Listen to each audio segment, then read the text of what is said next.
नमस्कार सर्व शिक्षक मित्रांनो, विद्यार्थी मित्रांनो. इतिहास, भूगोल, नागरिकशास्त्र तसेच सामाजिक शास्त्र विषयावरील PYQ आपण आज सुरू करत आहोत. आजचा तासिकेचा आपला पहिला प्रश्न आहे. इतिहास आपल्याला भूतकाळातील मानवी समाजाचे विचार, कृती आणि त्यांचे परिणाम समजून घेण्यास मदत करतो. यावरून इतिहासाचे मुख्य शास्त्रीय प्रयोजन कोणते ठरते? 4 पर्याय आपल्यासमोर दिलेले आहेत. त्यापैकी जर विचार केला तर या ठिकाणी पर्याय क्रमांक सी बघा. मानवाच्या वर्तनातील प्रगतीसाठी आणि भविष्यातील नियोजनासाठी दिशादर्शन करणे. कारण का भूतकाळातील चुका आणि यश यामधून शिकून वर्तमान व भविष्य सुधारणे हे इतिहासाचं मुख्य वैशिष्ट्य आहे, उद्दिष्ट आहे. म्हणून या ठिकाणी या प्रश्नाचा योग्य पर्याय आहे पर्याय क्रमांक सी. मानवाच्या वर्तनातील प्रगतीसाठी आणि भविष्यातील नियोजनासाठी दिशादर्शन करणे. चला पुढचा प्रश्न क्रमांक 2 बघूया आपण. मानवाच्या उत्क्रांतीच्या टप्प्यामध्ये ताठ करण्याचा मानव म्हणजेच होमो इरेक्ट्स याच्या संदर्भात कोणतं विधान अचूक आहे? म्हणजे योग्य विधान आपल्याला या ठिकाणी 4 विधानामधून शोधायचं आहे. तर त्यामध्ये जर बघितलं तुम्ही तर पर्याय क्रमांक सी बघा. होमो इरेक्ट्सने अग्नीचा वापर आणि नियंत्रण करण्यास तो शिकला होता, त्यामुळे उत्क्रांतीला गती मिळाली. म्हणून या ठिकाणी पर्याय क्रमांक सी, त्याला अग्नीचा वापर करण्याचे तंत्र पूर्णपणे अवगत झाले होते, हे या प्रश्नाचं योग्य उत्तर असणार आहे. पुढचा प्रश्न क्रमांक 3 बघा. इतिहासाच्या साधनाचे वर्गीकरण करताना लोकांमध्ये परंपरेने चालत आलेली गीते, कहाण्या, ओव्या यांचा समावेश कोणत्या साधनात होतो? तर याचा हे जे साधन आहे याला आपण मौखिक साधन असं म्हणतो. म्हणून आपल्याला जास्त काही विचार करायचं काम नाही. पर्याय क्रमांक 1 जो आहे पर्याय क्रमांक 1 मौखिक साधने हे या प्रश्नाचं योग्य उत्तर असणार आहे. पुढचा नेअँडरथल मानव याला शक्तिमान मानव का म्हटले जाते? आता जर बघितलं तुम्ही तर नेअँडरथल जो मानव होता याची हाडं किंवा स्नायू हे बळकट होते, आहे की नाही. त्याची जी शरीर रचना होती ती खूप मजबूत होती, प्रचंड होती. म्हणून या ठिकाणी जर तुम्ही बघितलं तर पर्याय क्रमांक ए बघा. त्याची शारीरिक रचना प्रचंड जाडजूड आणि कमावलेली म्हणजे बळकट होती. म्हणजेच काय तर त्याची हाडं आणि स्नायू अत्यंत बळकट असल्यामुळेच त्याला शक्तिमान मानव असं म्हटलं जात होतं. म्हणून या प्रश्नाचं योग्य उत्तर आहे पर्याय क्रमांक ए. चला पुढे जाऊया. 5वा प्रश्न. इतिहासाचा अभ्यास वैज्ञानिक पद्धतीवर आधारित असतो असे का म्हटलं आहे? त्याचं कारण काय आहे? कारण भूतकाळातील घटनांचे पुरावे जे आहेत, बघा पर्याय क्रमांक बी बघा. भूतकाळातील घटनांचे पुरावे शोधण्यासाठी, तपासण्यासाठी आणि जुळवण्यासाठी चिकित्सक पद्धती वापरली जाते. म्हणून पर्याय क्रमांक बी हे या प्रश्नाचं योग्य उत्तर आहे. त्याचं आणखी जर स्पष्टीकरण द्यायचं तर इतिहासात कोणत्याही पुराव्याची सत्यता तपासण्यासाठी तर्कशुद्ध आणि चिकित्सक पद्धतीचा वापर केला जातो, म्हणून तो वैज्ञानिक आहे. कळलं सर्वांना? चला या ठिकाणी पर्याय क्रमांक बी हे या प्रश्नाचं योग्य उत्तर आहे. पुढचा प्रश्न बघा. प्रश्न क्रमांक 6. बुद्धिमान मानव याच्या उत्क्रांतीच्या संदर्भात खालीलपैकी कोणतं वैशिष्ट्य सर्वात महत्त्वाचं मानलं जातं? तर तुम्ही जर बघू शकता या ठिकाणी पर्याय क्रमांक आपल्याला 4 दिलेले आहेत. त्यापैकी पर्याय क्रमांक बी बघा. त्याची मेंदूची क्षमता आणि विचार करण्याची ताकद आधीच्या मानवापेक्षा अधिक विकसित झाली होती. कोणाची? बुद्धिमान मानवाची. म्हणून या ठिकाणी पर्याय क्रमांक 2 जो आहे तो पर्याय क्रमांक 2 ह्या प्रश्नाचं योग्य उत्तर असणार आहे. कारण यालाच आपण होमोसिपियन्स असं म्हणतो. तर या ठिकाणी होमोसिपियन्स म्हणजेच काय तर विचार करणारा माणूस. त्याच्या मेंदूच्या क्षमतेत झालेली वाढ ही त्याची खरी उत्क्रांती होती. म्हणून पर्याय क्रमांक बी हे या प्रश्नाचं योग्य उत्तर असणार आहे. पुढचा प्रश्न. इतिहास लेखनात कालनिर्णय पद्धतीला अत्यंत महत्त्व आहे. आता त्याचं कारण 4 पैकी कोणतं कारण असलं पाहिजे?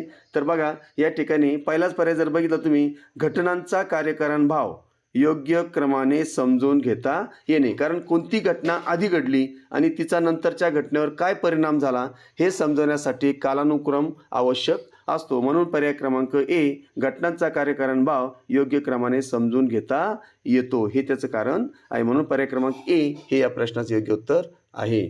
8वा प्रश्न बघा. मानवाच्या उत्क्रांतीच्या प्रक्रियेत एपनेड पूर्वजांपासून मानवापर्यंत प्रवासात खालीलपैकी कोणता बदल सर्वात आधी घडला असावा? म्हणजे जे काही मानवाचा विकास होत गेला त्या विकासामध्ये सर्वात आधी कोणता बदल घडला असेल तर या ठिकाणी तुम्ही बघू शकता 4 पर्यायापैकी जो पर्याय आहे पर्याय क्रमांक डी.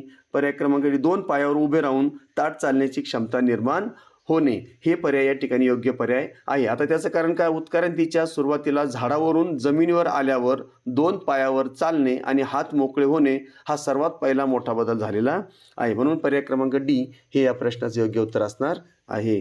पुढचा प्रश्न बघा, प्रश्न क्रमांक 9. पर्यावरण आणि हवामानातील बदल यांचा मानवी उत्क्रांतीवर कसा परिणाम झाला? तर या ठिकाणी काय परिणाम झाला, कसा परिणाम झाला, तर या ठिकाणी बघा पर्याय क्रमांक सी बघा, जंगले कमी झाल्यामुळे मानवाला झाडावरून जमिनीवर येऊन राहणे आणि अन्न शोधणं भाग पडलं. आता त्याचं कारण काय, आफ्रिकेतील जंगले कमी होऊन गवताळ प्रदेश निर्माण झाल्यामुळे एक मानव जमिनीवर आला आणि त्याच्या उत्क्रांतीला सुरुवात झाली. म्हणून पर्याय क्रमांक सी हे या प्रश्नाचे योग्य उत्तर असणार आहे. पुढचा प्रश्न, इतिहासाचा वैयक्तिक पातळीवर मानवी जीवनाला काय फायदा होतो?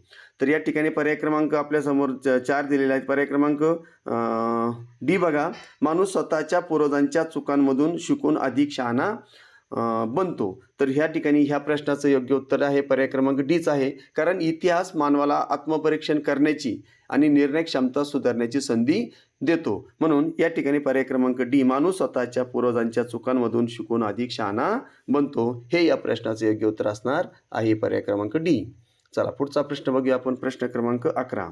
कुशल मानव म्हणजे होमो हेबिलिस या ठिकाणी याच्या नावात कुशल हा शब्द कशाचा निर्देशक आहे?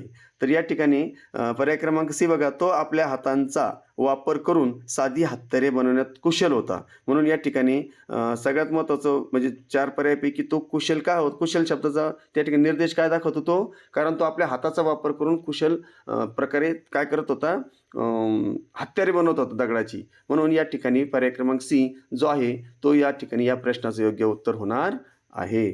चला पुढचा प्रश्न घेऊया आपण. प्रश्न क्रमांक 12. इतिहासाच्या कालखंडाचे प्रागैतिहासिक काळ किंवा ऐतिहासिक काळ. मग बघा या ठिकाणी 2 गोष्टीचं काय करायचं आपल्याला, कशाच्या आधारे त्याला हे केलं जातं बघा. इतिहासाच्या कालखंडाचे प्रागैतिहासिक काळ आणि ऐतिहासिक काळ असे 2 भाग कशाच्या आधारे पाडले जातात? म्हणजे या ठिकाणी 2 भाग पडलेले आपल्या इतिहासाच्या कालखंडाचे, हे की नाही. ज्यावेळेस पुरावे होते तो एक काळ आणि पुरावे नव्हते तो एक काळ. मग पर्याय क्रमांक डी जर तुम्ही बघितला, लिपी आणि लेखनाचा शोध लागण्याच्या आधारे, म्हणजे या लिपी आणि लेखनाचा शोध लागण्याच्या आधारे इतिहासाच्या कालखंडाचे 2 भाग पडतात, आहे की नाही. 2 भाग पाडले जातात. एक आहे प्रागैतिहासिक आणि दुसरा आहे ऐतिहासिक. तर या ठिकाणी जर तुम्ही बघितलं त्याची फोड जर आपण केली, ज्या काळात इतिहास लिहिण्यासाठी कोणतीही लिपी उपलब्ध नाही त्याला प्रागैतिहासिक काळ म्हणतात आणि जिथे लिखित पुरावे आहेत त्याला ऐतिहासिक काळ असं मानलं जातं. म्हणून पर्याय क्रमांक डी हे या प्रश्नाचं योग्य उत्तर असणार आहे. पुढचा प्रश्न घेऊया. 13वा प्रश्न. प्रगत बुद्धीचा मानव आणि बुद्धिमान मानव यांच्यातील मुख्य फरक कोणता?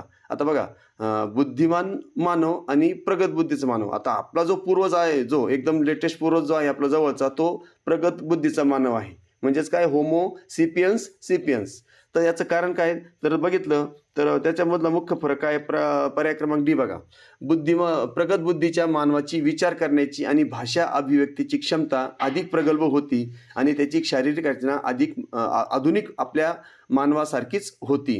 कारण का, तर मग या ठिकाणी आपला जो थेट संबंध आहे की नाही, होमो सिपियन्स हा म्हणजे प्रगत बुद्धीचा मानव हा आधुनिक मानवाचा थेट पूर्वज असून त्याची मानसिक आणि शारीरिक क्षमता पूर्ण विकसित झालेली होती. म्हणून या ठिकाणी या प्रश्नाचं जे योग्य उत्तर आहे पर्याय क्रमांक डी हे या प्रश्नाचे योग्य उत्तर आहे.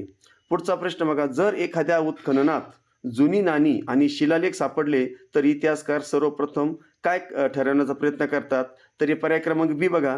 ती नाणी आणि शिलालेख कोणत्या काळातील आणि कोणत्या राजाच्या राजवटीतील आहेत, म्हणजे कालनिश्चिती या ठिकाणी ते काय करतात, शोधण्याचा प्रयत्न करतात. कारण का, इतिहासाच्या पुराव्यांचा अभ्यास करताना त्यांचा काळ आणि संदर्भ निश्चित करणे हे त्याचं पहिलं पाऊल असतं. म्हणून जर या ठिकाणी बघितलं तुम्ही सर्व पर्यायामध्ये पर्याय क्रमांक बी या प्रश्नाचं योग्य उत्तर होणार आहे.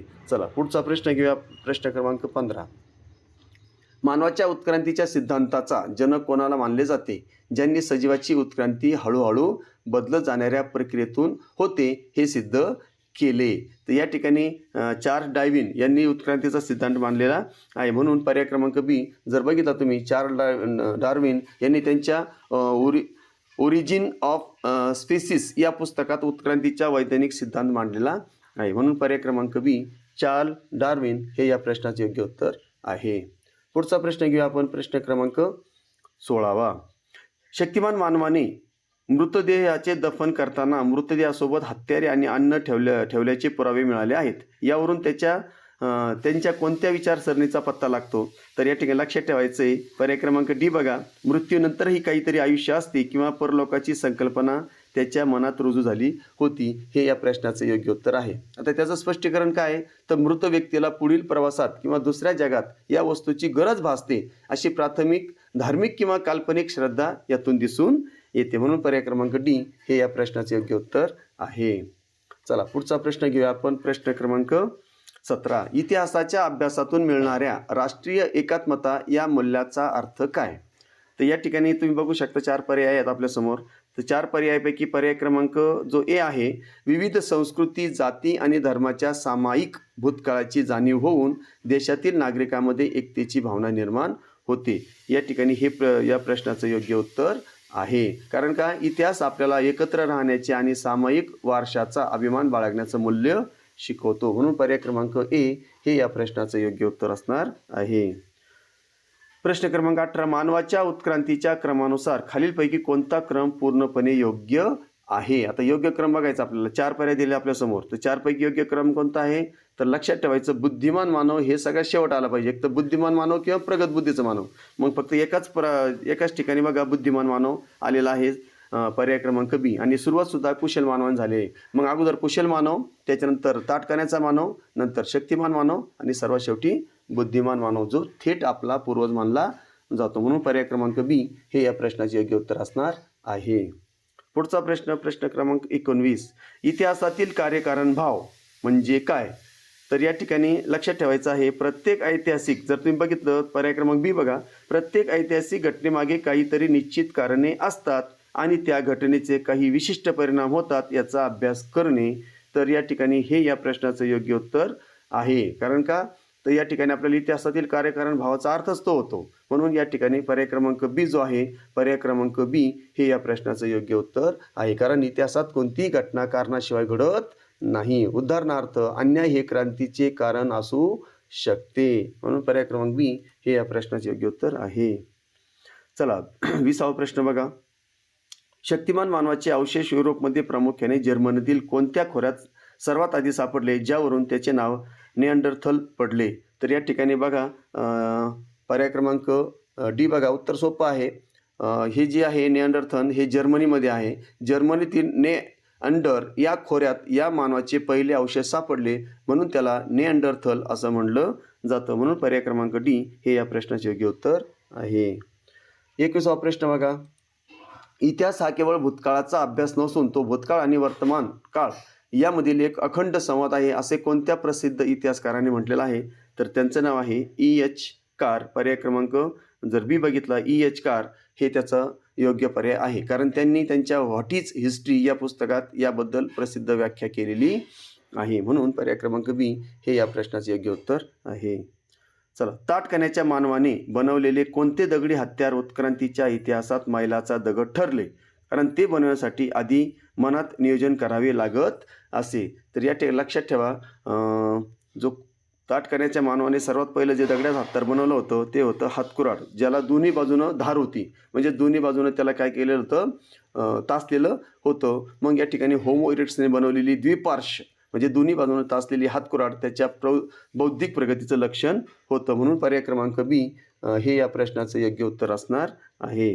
पुढचा प्रश्न बघा. इतिहासाची वैज्ञानिक प्रामाणिकता टिकवण्यासाठी किंवा सत्यता पडताळणी आवश्यक का असते? म्हणजे या ठिकाणी जर तुम्ही बघितलं, कारण त्याचं होतं, तर कारण डी बघा, कारण जुने राजे स्वतःची खोटी स्तुती लिहून ठेवत असेत. म्हणून या ठिकाणी हे सुद्धा एक कारण असू शकतं. पण मुख्य उद्देश पूर्वग्रह विरहित आणि अचूक इतिहास समोर आणणे हा असतो. तर या 4 पैकी मात्र पर्याय क्रमांक डी हेच या प्रश्नाचं योग्य उत्तर असणार आहे. पुढचा प्रश्न क्रमांक 24. मानवी उत्क्रांतीच्या प्रक्रियेत डोक्याच्या कवटीचा आकार आणि मेंदूची क्षमता यांच्यात कसा बदल होत गेलेला आहे?